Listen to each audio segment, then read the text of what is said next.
Selamat datang di channel Cik Gentar, jangan lupa subscribe dan klik tombol loncengnya, agar Cik Gentar bisa tumbuh besar dan tidak jadi anak kecil terus, terima kasih. Bab 1885 Dentang. Nyanyian pedang yang mengguncang surga terdengar. YQ mengayunkan pedang kaisar, dan mengeluarkan bentuk pertama dan kedua dari seni pedang karakter rumput dalam satu nafas. Seolah-olah dewa penyihir tidak melihatnya, telapak tangan yang kering langsung menekan ke bawah dan menampar ujung pedang. Terjebak. Suara yang dalam. Pedang kaisar melepaskannya, dan Ye Qiuheng terbang keluar. Dewa penyihir sudah memiliki niat membunuh di dalam hatinya, dan dia mengejarnya, dengan tekanan gemetar di telapak tangannya, seperti gunung yang jatuh. Terjebak. Ye Qiu dikirim terbang lagi, dan seteguk darah menyembur keluar dari mulutnya. Ketika Ye Qiu terbang keluar, dewa penyihir muncul seperti teleportasi, tiba-tiba muncul di belakang Ye Qiu, dan menebas bahu Ye Qiu dengan pisau telapak tangan. Bunyi suara kesatukah? Bahu yang patah. Tubuh Ye Qiu baru saja jatuh ke tanah dari udara, dan ditendang oleh dewa penyihir. Bang! Ye Qiu jatuh di depan Tang Fei dan yang lainnya, muntah darah dari mulutnya. Ye Qiu. Tang Fei bergegas untuk membantu Ye Qiu, dan berkata, jangan berkelahi dengan orang tua itu, ayo pergi bersama. Han Long juga berkata, bos, aku tidak percaya, kita tidak bisa membunuhnya jika kita bermain bersama. Zhao Hu berkata, Master Sekte, pesanlah. Murid Longmen kami tidak akan mundur selangkah pun. Qilin berkata, ini masalah besar untuk mati bersama. Semua orang bisa melihat bahwa Ye Qiu bertarung sendirian bukanlah tandingan dewa penyihir. Jika pertarungan berlanjut seperti ini, Ye Qiu akan mati. Su Luoying dan Su Xiaoxiao tidak pernah berpaling dari Ye Qiu sejak perang antara Ye Qiu dan dewa penyihir pecah. Melihat luka Ye Qiu yang begitu parah, kekhawatiran mendalam muncul di mata mereka. Hanya saja mereka adalah aliran perempuan dan tidak bisa membantu sama sekali. Kakak, apa yang harus aku lakukan sekarang? Su Xiaoxiao sangat cemas sehingga dia hampir menangis. Bab 1886 Su Luoying ragu-ragu sejenak, lalu mengumpulkan keberaniannya, berjalan ke arah Ye Qiu, dan berkata dengan lembut, bisakah saya membantu Anda menyembuhkan lukanya? Tidak. Ye Qiu menolak. Pada saat ini, dewa penyihir tidak akan memberinya kesempatan untuk sembuh. Ye Qiu berdiri dan berkata kepada semua orang, kalian semua mundur. Ingat, apapun yang terjadi nanti, tidak ada yang akan menembak. Setelah berbicara, dia berbalik dan berjalan menuju dewa penyihir. Dia mati dan kemudian hidup. Ye Qiu membawa pedang kaisar dan berjalan menuju dewa penyihir. Ketika dia masih 10 meter dari dewa penyihir, Ye Qiu berhenti, mengarahkan pedangnya ke dewa penyihir, dan berkata dengan suara dingin, orang tua, hari ini aku akan meledakkan tulangmu menjadi abu. Dewa penyihir mendengus dingin, ketika kematian sudah dekat, kamu masih berani berbicara, yah, kursi ini akan memenuhimu. Ledakan. Dewa penyihir mulai. Tembakan adalah gerakan pembunuh. Begitu keduanya bertukar tangan, Ye Qiu dikirim terbang. Bang! Ye Qiuheng terbang keluar, muntah darah. Dewa penyihir menipunya dan tidak memberi Ye Qiu kesempatan untuk bernafas. Meskipun Ye Qiu memiliki banyak kartu truf, perbedaan kultivasi antara keduanya terlalu besar, dan dia sama sekali bukan tandingan dewa penyihir. Dalam menghadapi serangan dewa penyihir, dia hanya bisa dikalahkan secara pasif. Setelah beberapa saat, Ye Qiu berlumuran darah emas pucat. Ledakan! Dewa penyihir menampar Ye Qiu dengan telapak tangan. Ye Qiu tidak bisa menghindarinya, dan dia ditampar di bahunya. Untungnya, tubuhnya sangat kuat, jika tidak, telapak tangan dewa penyihir bisa menghancurkan tubuhnya menjadi berkeping-keping. Ye Qiu terbang keluar dan jatuh ke tanah sebelum bangkit setelah beberapa saat. Sakit seluruh. Darah di dada berjatuhan. Bab 1887 Dewa penyihir membungkuk dan mendekati Ye Qiu langkah demi langkah. Kamu terlalu lemah. Lebih mudah bagiku untuk membunuhmu daripada membunuh seekor semut. Jangan berjuang, biarkan kursi ini membawamu ke jalan. Membunuhmu di sini tidak berbeda dengan membunuh ayam atau anjing. Merupakan kehormatan bagi Anda untuk mati di tangan kursi ini. Ye Qiu memarahi, kamu abadi, jangan memasang sikap tinggi di depan Laozu, di mataku, kamu bukan sampah. Dewa penyihir itu tanpa ekspresi dan berkata dengan acuh tak acuh, semut biasa juga ingin bersaing dengan kursi ini, dan tidak sayang untuk mati. Awalnya, dengan bakat dan usiamu, kamu akan memiliki masa depan yang cerah. Siapa yang menyuruhmu bergabung dengan Longmen dan menjadi musuhku? Di dunia ini, siapapun yang menjadi musuhku akan berakhir buruk. Cao Yuan adalah contohnya. Kamu juga akan pergi dengan Cao Yuan. Meskipun Dewa Penyihir sudah tua, suaranya penuh energi ketika dia berbicara, dan dia sama sekali tidak terlihat seperti pria berusia 100 tahun. Dia memandang Ye Qiu seolah-olah melihat seekor semut, ekspresinya penuh penghinaan. Kamu orang tua. Sebelum Ye Qiu bisa menyelesaikan kata-katanya, Dewa Penyihir menyapu di depannya. Dentang. Ye Qiu menebas dengan pedang. Dewa Penyihir juga tidak menghindar, dia mengulurkan jari kurus dan menjentikkan ujung pedang dengan ringan. Kapan? Sebuah ledakan keras. Pedang kaisar terbang keluar dari tangan Ye Qiu segera, dan kekuatan besar menghancurkan mulut harimau Ye Qiu. Ye Qiu hanya merasa seluruh lengannya mati rasa. Dewa Penyihir menamparnya dengan telapak tangan, dan Ye Qiu dipukul mundur lagi. Tang Fei dan yang lainnya menatap medan perang dengan hati di tenggorokan, karena takut Dewa Penyihir akan terus membunuh Ye Qiu dengan serangan yang kuat. Tanpa diduga, Dewa Penyihir tiba-tiba berhenti pada saat ini. Bab 1889. Kamu harus memikirkan tempat lain untuk mendukung Ye Qiu. Tang Fei berkata dengan marah, cara lain? Mudah untuk mengatakannya. Katakan padaku, apa yang bisa dilakukan? Pada saat ini, suara Ye Qiu tiba-tiba terdengar di telinga Tang Fei. Cepat dan bawa saudaramu mundur, semakin jauh kamu, semakin baik.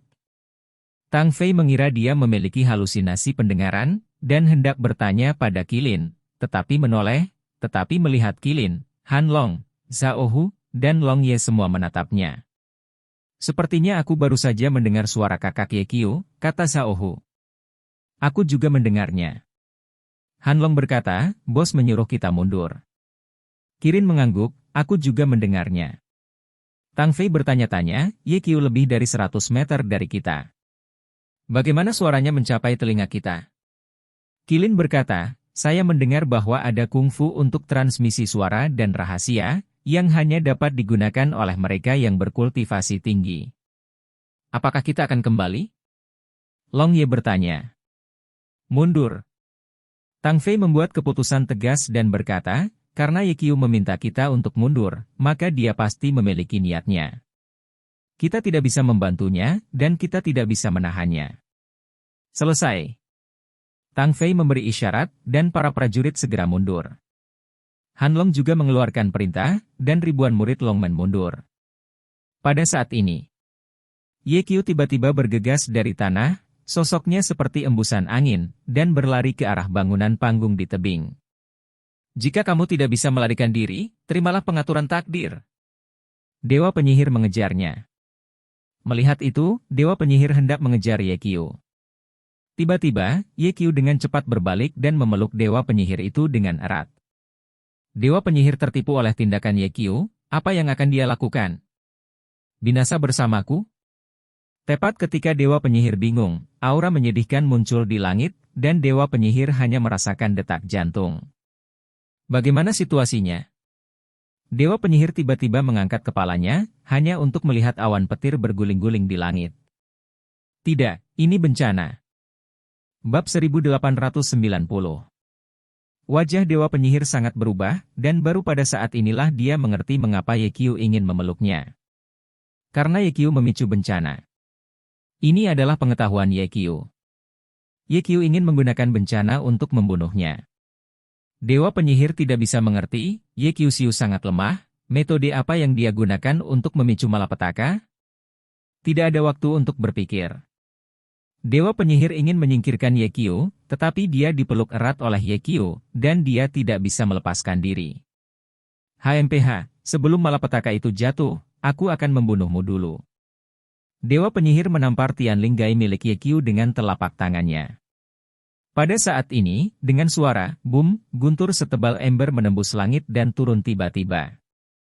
Dewa penyihir sangat ketakutan sehingga hatinya menegang, dan dia memeluk Ye Qiu, ingin membawa Ye Qiu untuk menghindari guntur, dan kemudian menemukan kesempatan untuk membunuh Ye Qiu. Tanpa diduga, Ye Qiu tidak membiarkan dia mendapatkan keinginannya sama sekali, dan kakinya seperti paku, dipaku ke tanah, tidak bergerak sama sekali. Ketika guntur jatuh, kepala Ye Qiu dengan cepat jatuh ke pelukan dewa penyihir. Sial, aku akan dibunuh oleh anak ini. Begitu pikiran ini muncul di benak dewa penyihir, guntur menghantam punggungnya.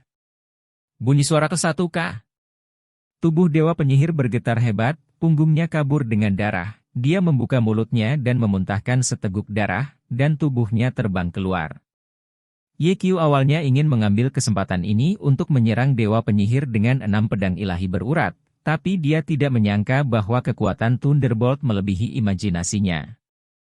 Ledakan 9 hari di atas, di antara awan guntur yang berjatuhan, kilat menyambar dan guntur, dan bencana lain akan segera datang. Istana Pluto dan murid-murid Longman bergidik ketika mereka melihat pemandangan ini. Apa yang telah terjadi? Mengapa guntur itu jatuh?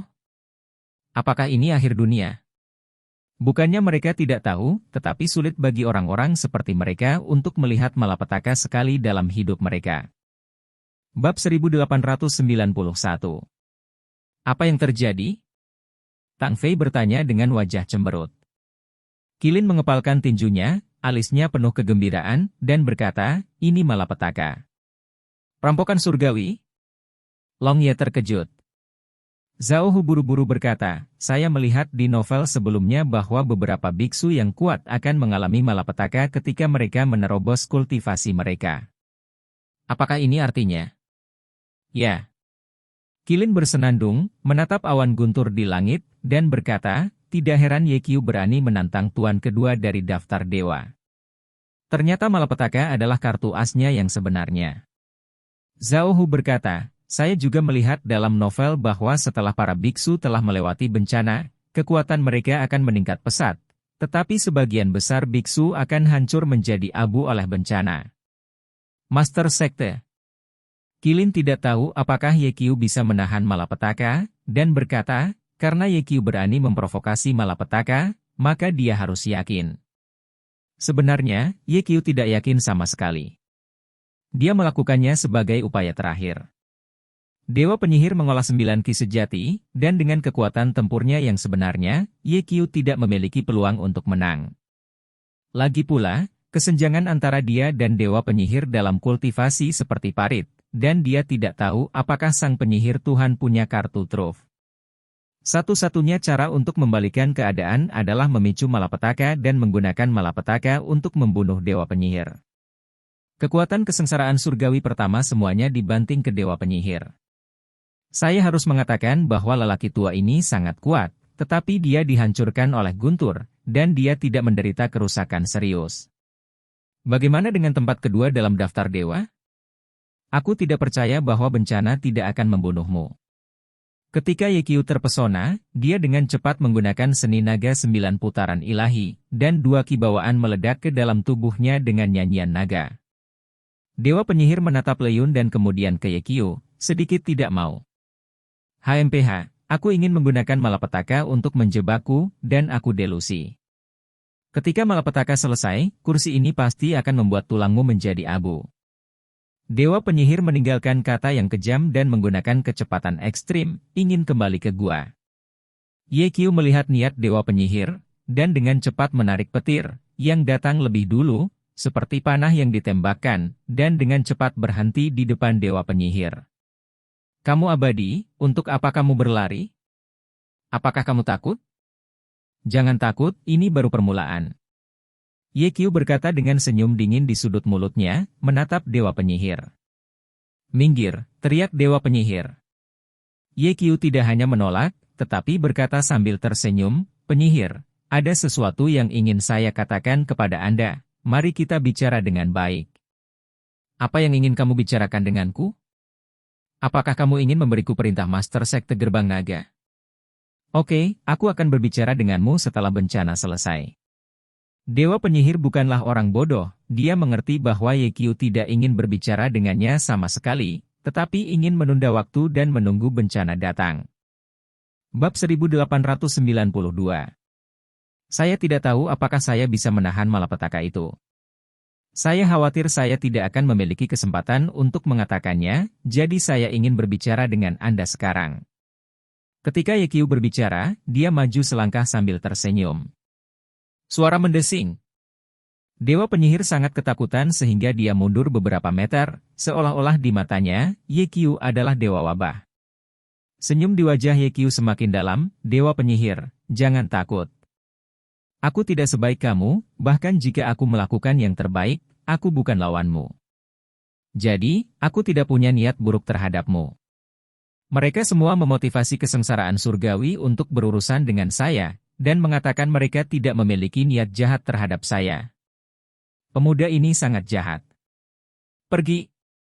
Dewa penyihir sama sekali tidak mempercayai omong kosong Yekyu, dan menamparnya dengan tangan kirinya, mencoba mengusir Yekyu dan melarikan diri kembali ke gua.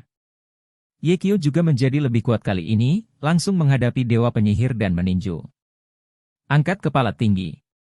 Suara auman naga terdengar. Dua kibawaan meledak dari tinju Yekyu dan bertabrakan dengan telapak tangan dewa penyihir. Yekyu terlempar ke belakang selusin langkah. Dewa penyihir menatap Yekyu dengan keterkejutan yang dalam di mata kecilnya. Kecerdasan bawaan. Kamu benar-benar mengembangkan kecerdikan bawaan? Baru pada saat itulah dewa penyihir mengerti mengapa Yekyu Siu lebih lemah darinya, namun dia mampu memicu kesusahan surgawi. Itu karena ki sejati yang dikultivasikan Yekyu bukanlah ki sejati, tetapi ki bawaan yang legendaris. Ada kecemburuan yang tak terselubung di wajah dewa penyihir itu. Ki bawaan hanya ada dalam legenda dan langka selama ribuan tahun. Dewa penyihir tidak pernah membayangkan bahwa Yekyu benar-benar bisa mengolah ki bawaan. Iri. Iri. Kebencian. Mengapa generasi muda dapat mengolah ki bawaan, tetapi saya, seorang penguasa para dewa yang telah hidup selama 100 tahun, belum mengolah ki bawaan? Ada niat membunuh yang dingin di mata dewa penyihir. Bab 1893. Dia sudah meramalkan masa depan Yekyu. Jika Yekyu tidak mati hari ini, itu tidak akan lama sebelum Yekyu menjadi tak terkalahkan di dunia. Ditambah dengan identitas Yekyu sebagai Master Sekte Longmen, pada saat itu, Sekte Dewa Penyihir pasti akan dicabut. Oleh karena itu, bahkan jika dia menolak malapetaka, dia harus menghancurkan Yekyu. Niat membunuh Dewa Penyihir sangat meningkat, dan dia berkata dengan suara dingin, "Wah, jangan berpikir bahwa kamu bisa membunuhku dengan mengolah ki bawaan dan memicu malapetaka. Saya katakan, kursi ini telah hidup selama 100 tahun, dan itu tidak akan mati dengan mudah. Sekarang biarkan kamu melihat kekuatan kursi ini." Suara itu jatuh. Dewa penyihir meraung, dan seketika, 9 ki asli muncul di belakangnya, dan pada saat yang sama, ki asli lainnya keluar dari gua Baihui Dewa Penyihir. 10 menyebalkan. Dewa penyihir melepaskan 10 ki yang menyebalkan. Penonton terkejut. Apa, benda tua ini telah mengembangkan 10 ki sejati? Wajah Kilin terkejut. Hanlong berkata dengan wajah cemberut, "Bos dalam masalah." Meskipun Tang Fei tidak tahu apa maksud dari 10 jalur ki yang menyebalkan, dia tahu bahwa Dewa Penyihir lebih kuat dari apa yang dia tunjukkan sebelumnya. Bisakah Master Sekte mengalahkannya? Zhao Hu bertanya dengan gugup. Kilin mengangkat kepalanya dan melirik ke langit, awan petir berguling, tetapi malapetaka kedua tidak jatuh. Apakah Yekyu dapat menghancurkan Dewa Penyihir tergantung pada perampokan itu, kata Kilin. Pupil mata Yekyu sedikit menyusut. Dia tidak pernah membayangkan bahwa Dewa Penyihir benar-benar mengolah 10 ki sejati. Benar-benar kejutan. Mungkinkah Dewa Penyihir telah memasuki gerbang keabadian? Yekyu melihat lebih dekat dan menemukan bahwa ki yang menjengkelkan di atas kepala Dewa Penyihir hanya memiliki bayangan samar, yang benar-benar berbeda dari 9 ki menyebalkan lainnya. Dia mengerti bahwa ki kemarahan ke-10 Dewa Penyihir belum berhasil dikultivasikan, atau, dengan kata lain, itu masih satu langkah lagi. Wizard, apakah ini kartu asmu? Sungguh mengecewakan.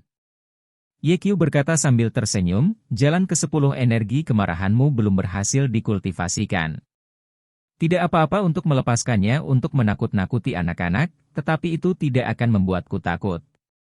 Ketika Dewa Penyihir mendengar kata-kata YQ, dia sangat marah.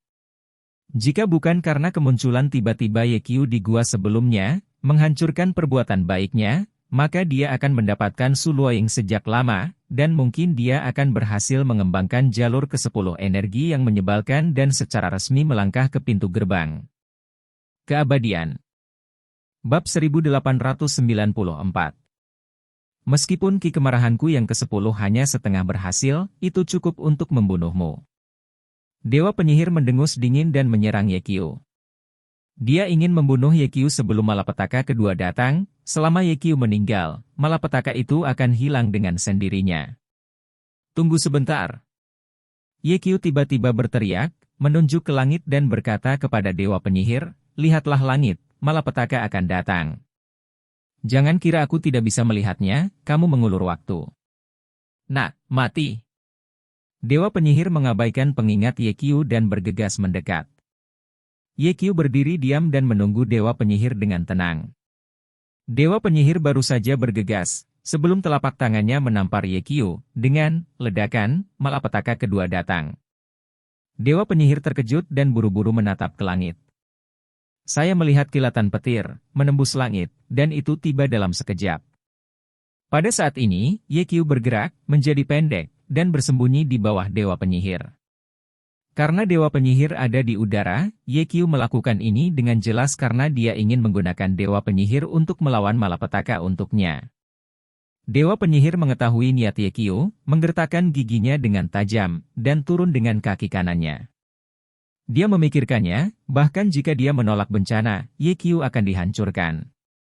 YQ mengolah dua kibawaan, dan dia tidak boleh membiarkan YQ hidup, dia harus membunuh ancaman di buayan. Namun, sebelum kaki kanan Dewa Penyihir menginjak YQ, malapetaka kedua telah menimpanya. Ledakan! Perampokan itu menghantam punggung Dewa Penyihir lagi. Terkunci! Bagian belakang Dewa Penyihir hangus hitam, seolah-olah telah dipanggang dengan arang. Bang! Tubuh Dewa Penyihir terbanting ke tanah, dan seteguk darah menyembur keluar dari mulutnya.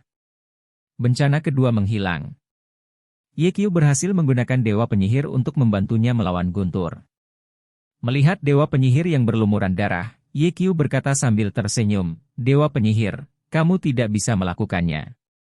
Kamu telah berkultivasi selama lebih dari 100 tahun. Tahun, bagaimana kamu bisa disambar petir seperti ini? Dewa Penyihir sangat marah sehingga mulutnya bengkok. Bab 1895. Jika bukan karena bajingan kecilmu yang menamparku, aku bisa seperti ini? Aku akan membunuhmu. Dewa Penyihir dengan cepat bangkit dari tanah dan bergegas menuju YQ terlepas dari lukanya. Perampokan surgawi kedua baru saja menghilang, dan akan membutuhkan waktu untuk cara surgawi ketiga tiba. Dewa Penyihir ingin bergegas dan membunuh YQ. Tunggu sebentar. YQ tiba-tiba berteriak, bencana akan datang.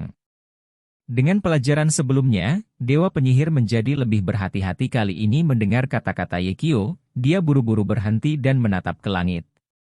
Di atas langit, awan guntur belum menyebar, dan malapetaka masih terjadi, tetapi tampaknya malapetaka itu tidak akan jatuh dalam waktu singkat.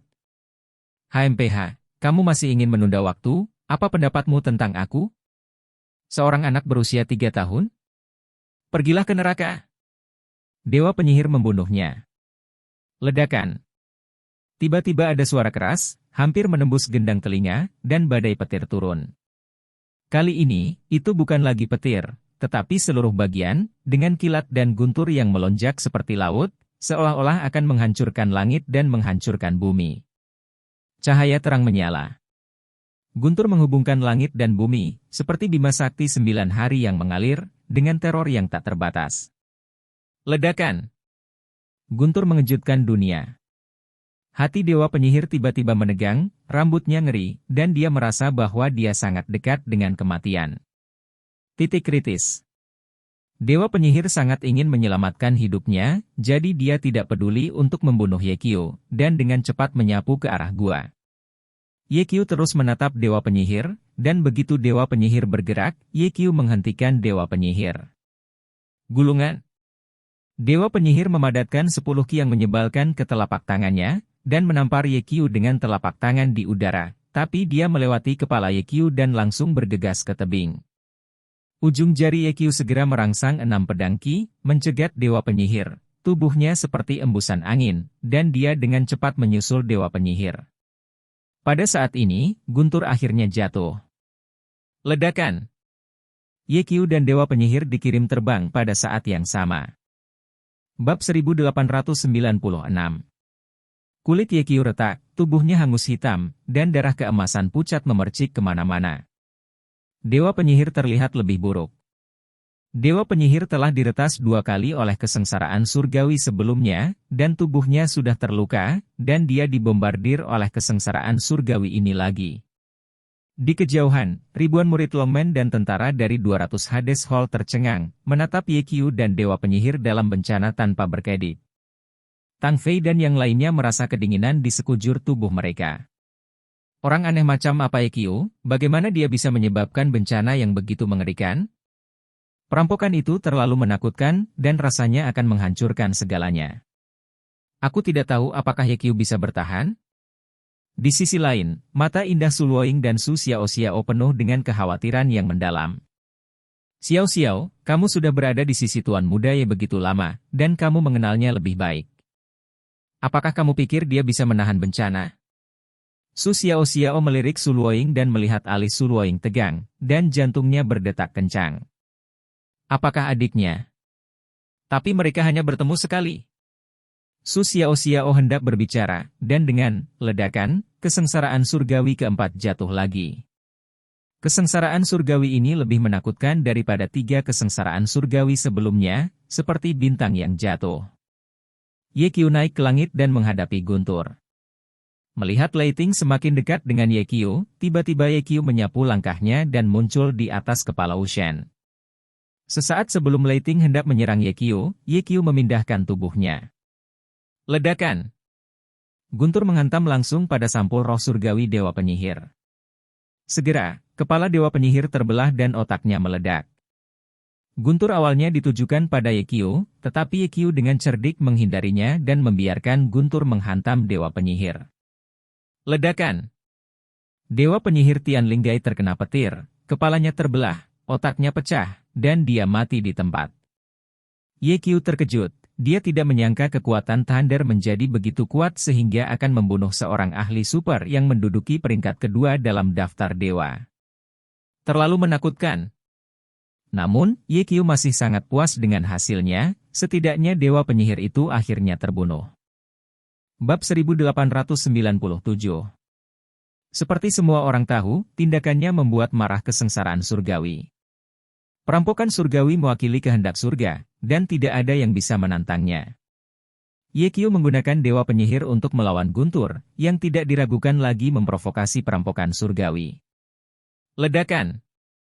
Bencana kelima menyusul. Guntur setinggi 10.000 kaki menembus langit dan bumi, seperti naga yang menghancurkan dunia, menukik turun dari 9 langit. Sebelum dia mendekat, Yekio merasakan krisis kehancuran, yang membuatnya gemetar ketakutan, dan bahkan napasnya menjadi sulit.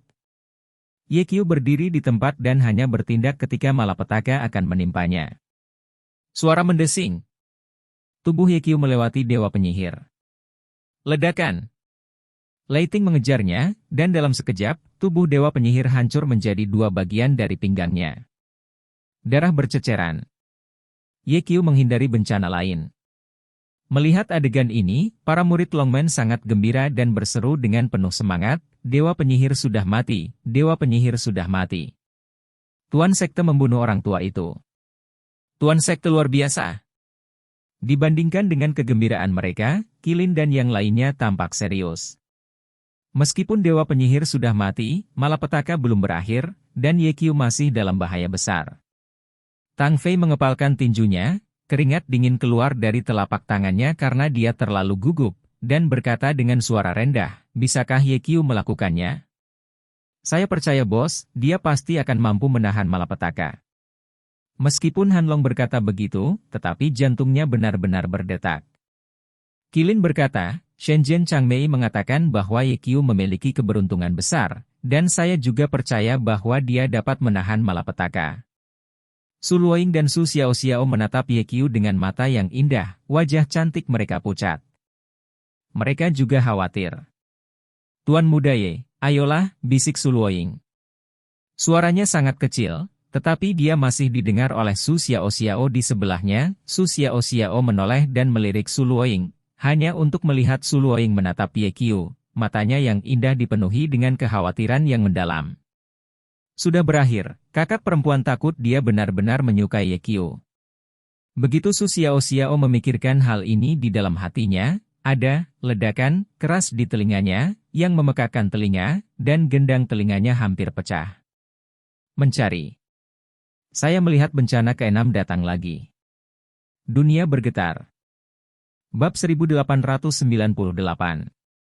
Guntur ungu, memancarkan cahaya yang menyala-nyala, menyilaukan, seperti bintang besar, jatuh dari langit, sangat menakutkan.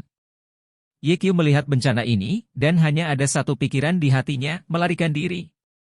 Dia menyapu tebing dalam satu langkah, mencoba menghindari kesengsaraan surgawi, tetapi kesengsaraan surgawi tampaknya memiliki mata dan mengusir Ye Qiu. Ledakan. Malapetaka membanjiri tebing, dan ratusan bangunan panggung hancur di tempat, dan bahkan tebing itu hancur menjadi dua. Seketika berdebu. Pada titik ini, kesengsaraan surgawi ke-6 menghilang. Setelah waktu yang lama, ketika asap menghilang, semua orang menyadari bahwa Ye Qiu telah pergi. Kemana Ye Qiu pergi? Kenapa kamu tidak melihatnya? Baru saja Ye Qiu berada di tebing, dan kesengsaraan surgawi mengejarnya. Mungkinkah Ye Qiu terbunuh? Tidak, cari Ye Qiu. Tang Fei berseru, semua orang akan bertindak ketika suara Qilin terdengar. Jangan pindahkan siapapun. Qilin menatap langit dengan ekspresi serius, dan berkata, awan guntur belum menyebar, dan malapetaka belum berhenti. Jika Anda berpartisipasi di dalamnya saat ini, tidak hanya itu tidak akan membantu Ye Qiu, tetapi juga akan membantu. Juga menyakiti dirimu sendiri.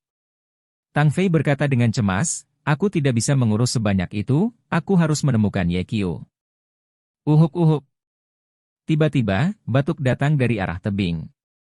Segera setelah itu, dia melihat Ye Qiu muncul dari sebidang tanah kosong, tertutup abu-abu, sangat malu, dengan darah menggantung dari sudut mulutnya. Melihat bahwa dia baik-baik saja, semua orang sangat gembira. Ye Qiu tidak mati, itu bagus. Aku tahu bahwa Ye Qiu pasti akan mampu menahan malapetaka. Saya berharap Tuhan memiliki mata, dan kekuatan bencana berikutnya bisa lebih kecil. Ledakan. Kesengsaraan surgawi ketujuh datang. Petir melonjak ke bawah, guntur itu seperti gelombang, dan sepertinya menghancurkan segalanya. Ini harus menjadi malapetaka terakhir. Selama saya melawan malapetaka ini, saya akan aman. Ye Qiu mengikuti metode sebelumnya, dan ketika malapetaka masih beberapa puluh meter darinya, dia dengan cepat bergegas keluar, mencoba menghindari malapetaka. Bab 1899. Tanpa diduga, kesengsaraan surgawi ini tidak hanya mengejarnya di belakang, tetapi juga sangat cepat. Dalam sekejap mata, Lei Ting berada di belakang Ye Qiu. Ye Qiu hanya merasakan sensasi terbakar di punggungnya, seolah-olah dia berada di tungku, kulitnya pecah-pecah. Anda harus tahu bahwa tubuh fisiknya saat ini sangat kuat, dan malapetaka belum menimpanya, sangat menakutkan, begitu itu menimpanya, dia hanya takut akan nasib buruk. Ye Qiu menggambar rune petir, meningkatkan kecepatannya menjadi yang tercepat, menggeser posisinya, mengubah posisi yang tak terhitung jumlahnya dalam satu napas, dan ingin menyingkirkan pengejaran bencana. Namun, kesengsaraan surgawi ketujuh tampaknya telah melahirkan kebijaksanaan spiritual, melihat niat Ye Qiu, dan terus mengejarnya, dengan sikap keabadian. Tidak bisa melarikan diri, tidak bisa menghindari, hanya ada satu cara. Melawan.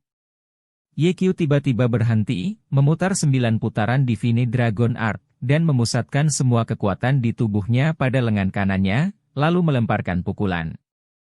Angkat kepala tinggi. Sebuah naga mengaum. Dua helai Inateki bergegas keluar dari tinju Ye Qiu dan menyapa Thunder. Adegan mengejutkan muncul. Dua kibawaan benar-benar memblokir perampokan. Ye Qiu tercengang, berpikir bahwa dia salah membacanya, menggosok matanya, dan melihat lebih dekat, hanya untuk melihat dua aliran kibawaan terus bertabrakan dengan Lighting, dan dari waktu ke waktu dia mengeluarkan raungan naga yang ceria, seolah-olah dia telah hidup kembali. Panjangnya hanya 1 kaki pada awalnya, tetapi setelah dibaptis oleh Guntur, mereka tumbuh menjadi lebih dari 1 meter, seperti dua naga muda, cahaya keemasan. Bagaimana ini bisa terjadi? Ye Qiu bingung, bagaimana bisa dua kibawaan menghalangi Guntur? Apa sebenarnya yang sedang terjadi? Tepat ketika Ye Qiu terkejut, sambaran petir keluar dari Guntur dan menyerang Ye Qiu. Ye Qiu Heng terbang keluar, tubuhnya dalam keadaan bobrok, banyak luka terkena tulang, dan tubuhnya hampir tertusuk. Anda tahu, ini hanya kilatan petir, dan kekuatannya sangat kuat. Jika bukan karena dua kibawaan yang menghalangi malapetaka, semua malapetaka menimpa Ye Qiu hari itu, dan Ye Qiu mungkin akan dibombardir. Tanpa tulang yang tersisa. Ledakan. Ada kilatan petir lain di Guntur, dan Ye Qiu seperti perahu kecil di tsunami, dia dipukul tanpa ampun dan langsung tenggelam. Setelah 2 menit, kilatan kilat menghilang, dan Ye Qiu benar-benar hitam, seperti coke, berdiri di sana tanpa bergerak. Apakah Ye Qiu telah melawan malapetaka itu? Tidak, aku tidak bisa merasakan vitalitas Ye Qiu. Sama seperti Tang Fei sedang berbicara dengan Qilin, tubuh Ye Qiu jatuh ke tanah dengan ledakan. Bab 1900. Ye Qiu jatuh ke tanah, tak bergerak dan tak bernyawa. Perubahan mendadak itu membuat Tang Fei dan beberapa orang lainnya ketakutan. Tidak, kesengsaraan Ye Qiu telah gagal. Apa yang harus dilakukan? Dokter militer, dokter militer. Tang Fei berteriak keras, meminta dokter militer untuk melihat kondisi Ye Qiu. Saya seorang dokter. Su Luoying berkata, mengangkat roknya, dia berlari ke arah Ye Qiu. Bisakah dia melakukannya?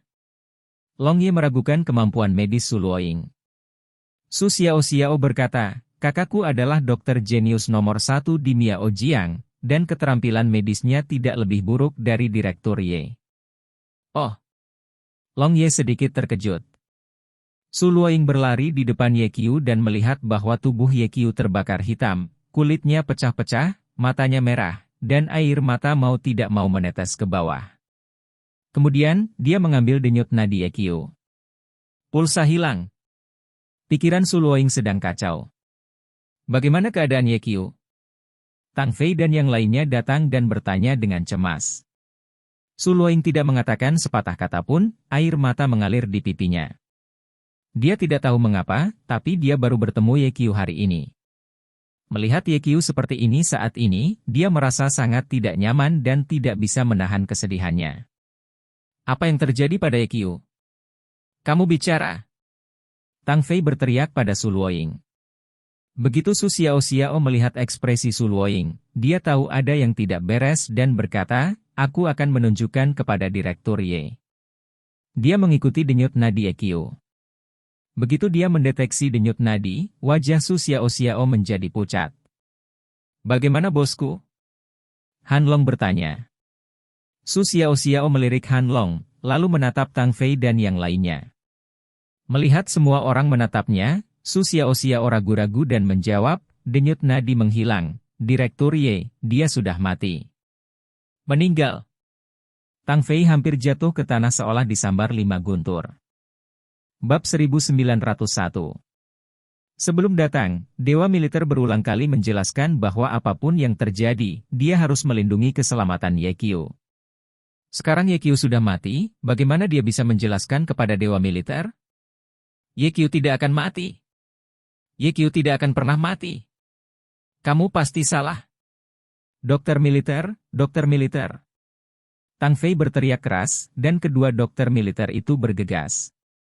Cepat dan lihat Ye Qiu, kata Tang Fei mendesak. Dua dokter militer mulai memeriksa tubuh Yekyu pada saat yang sama. Setelah beberapa saat, dua dokter militer bertukar pandang, dan kemudian seorang dokter militer melaporkan situasinya kepada Tang Fei. Laporkan ke kepala, Dokter Ye telah meninggal. Apa? Tang Fei putus asa dan jatuh koma di tempat. Qilin dan yang lainnya juga pucat, tidak bisa menyembunyikan kesedihan mereka. Yekyu adalah saudara mereka, dan juga Master Sekte Longmen. Pada usia 9.000 tahun, Yekyu juga meninggal. Mereka semua memiliki perasaan di hati mereka, langit runtuh. Kakak Yekyu, teriak Xiaohu, berlutut di tanah, terisak. Hanlong menoleh dan diam-diam menyeka air matanya. Unicorn bergumam, tidak, Yekyu tidak akan mati begitu saja. Tuan Changmei berkata bahwa Yekyu diberkati dengan keberuntungan besar dan disukai oleh para dewa. Dia jelas bukan orang yang berumur pendek, dan dia pasti akan mati. Tidak mati. Kalian berdua, berikan pertolongan pertama dengan cepat. Kamu harus menyelamatkan Yekyu. Qilin berteriak kepada dua dokter militer. Kedua dokter militer itu berdiri di samping, membungkuk sedikit, dan berkata kepada Unicorn, belasungkawa saya. Kesedihan ibumu. Qilin menendang dokter militer yang sedang berbicara dan berteriak, Yekyu tidak akan mati, selamatkan dia. Kedua dewa militer itu tidak bergerak. Su Xiao, kamu seorang dokter, bisakah kamu menyelamatkan Yekyu? Qilin bertanya kepada Su Xiao dengan mata merah. Bab 1902. Su Xiao menundukkan kepalanya, air mata mengalir di matanya, dan berkata dengan nada meminta maaf, maafkan aku. Ledakan. Qilin duduk di tanah, hatinya mati. Setelah beberapa saat, dia melihat ke atas dan melihat bahwa Lei Ting belum bubar. Dia mengeluarkan pisau, berdiri tiba-tiba, menunjuk Lei Ting dan berteriak, kamulah yang membunuh. Ye Ting. Qiu, aku membunuhmu.